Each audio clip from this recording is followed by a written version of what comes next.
Hello everyone, আবার একটা video নিয়ে চলে এসেছি তোমাদের কাছে।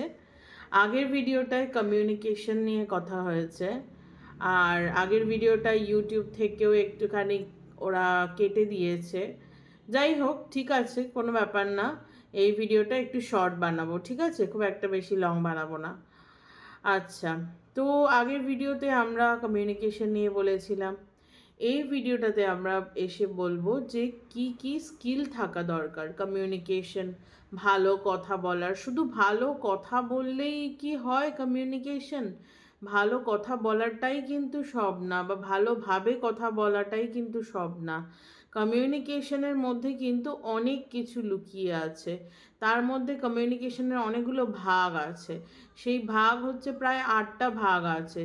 সেই 8টা ভাগের মধ্যে প্রথম ভাগ হচ্ছে অ্যাক্টিভ লিসেনিং, অর্থাৎ আমরা শুনছি কি শুনছি না। আমি যেমন এই যে কথাগুলো বললাম, তুমি কি শুনছো আমার কথা, বা তোমরা কি শুনছো আমার কথাগুলো?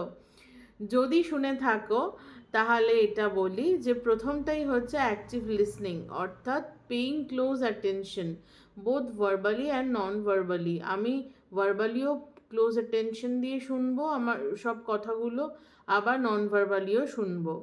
রিটেন কমিউনিকেশন হচ্ছে সেকেন্ড পয়েন্ট।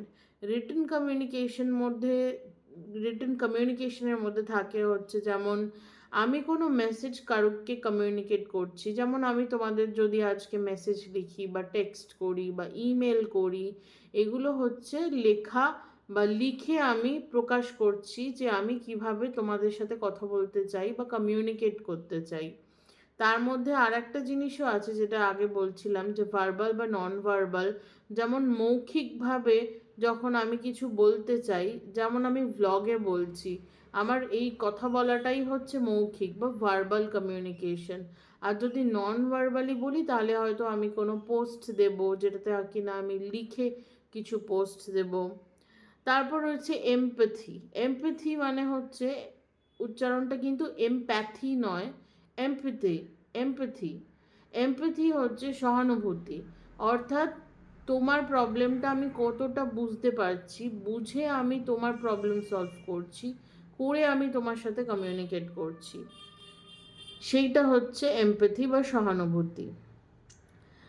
আর তারপরে রয়েছে ফিডব্যাক। ফিডব্যাকের মধ্যে যেমন রয়েছে give and receive constructive feedback, অর্থাৎ তুমি হয়তো কিছু একটা লিখেছো বা বলতে চাও আমাকে, আমি হয়তো তোমাকে একটা ফিডব্যাক দিয়ে বললাম যে দেখো, তুমি যে লিখেছো এটা এটা এইভাবে না লিখে তুমি ওভাবে লিখতে পারো।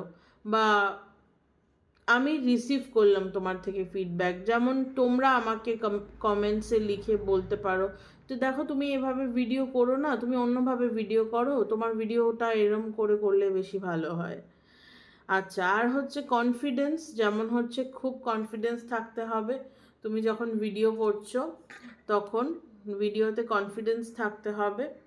আর হচ্ছে যেমন ধরো ক্ল্যারিটি, কনসাইসনেস, এগুলো রয়েছে। এগুলো হচ্ছে একটু ভারী ভারী ইংলিশ শব্দ, যেমন এগুলো হচ্ছে ওই জার্গন অ্যাভয়েড করার জন্য। জার্গন হচ্ছে এমনই একটা একটা কথা ইংলিশে রয়েছে, সেটার মানে হচ্ছে যে কথাটা শুধু আমিই বুঝতে পারছি। তোমাকে যদি আমি বলি কনসাইসনেস, তুমি বুঝতে পারছো না, তোমাকে ডিকশনারি দেখতে হবে। তো আমি তোমার ক্ষেত্রে আমি হয়তো শুধু ক্ল্যারিটি বললাম যে না ঠিক আছে, তুমি ছাড়ো, ওই ওয়ার্ডটা ইউজ করো না, আমি শুধু ক্ল্যারিটি দিয়েই কাজ চালাচ্ছি।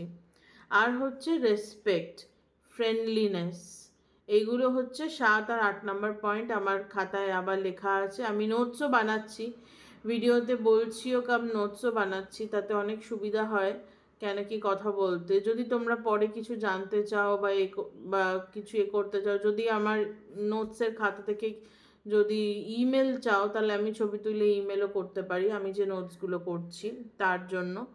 তো রেসপেক্ট করা বা ফ্রেন্ডলিনেস, এইটা হচ্ছে, এই দুটো কিন্তু খুব খুব ইম্পর্টেন্ট একটা কমিউনিকেশনের। আজকে তোমার টাইমে রেসপেক্ট যেমন আছে, আমার টাইমে রেসপেক্ট আছে।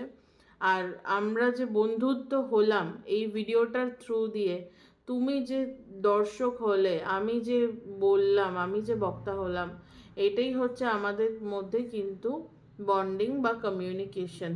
এগুলো হচ্ছে স্কিল থাকতে হয়, এগুলো তবেই কিন্তু কমিউনিকেট করা যায়। কমিউনিকেশন সবাই পারে না করতে, সবারটা সাকসেসফুল হয়ও না।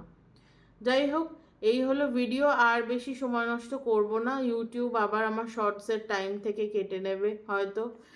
যাই হোক, আসছি আজকে এই ভিডিওটা নিয়ে, আবার পরে একটা ভিডিওতে আসবো, পরের কোনো ভিডিওতে কমিউনিকেশন নিয়ে কথা হবে বা অন্য কোনো ইংলিশের ওয়ার্ড নিয়ে কথা হবে। তখন আমি আবার ডেসক্রাইব করব যে কিভাবে কি করতে হয় বা কিভাবে বুঝতে হয় বা অক্সফোর্ড ডিকশনারি কিভাবে দেখতে হয়। এরম যদি কোনো কোয়েশ্চেন থাকে আমাকে অবশ্যই বলবে, নিশ্চয়ই আমরা কথা হবে। আমরা একটু একটু করে শিখতে থাকি ইংলিশ, একটু একটু করে অ্যাপ্লাই করতে থাকি নিজেদের লাইফে। ইংলিশটা একটা সফিস্টিকেটেড ল্যাঙ্গুয়েজ আফটার অল, তো সফিস্টিকেসিটা নিজেদের লাইফেও অ্যাপ্লাই করতে থাকি। এইভাবেই আমরা একটু একটু করে একসাথে পথ চলে এগিয়ে যাই। নমস্কার।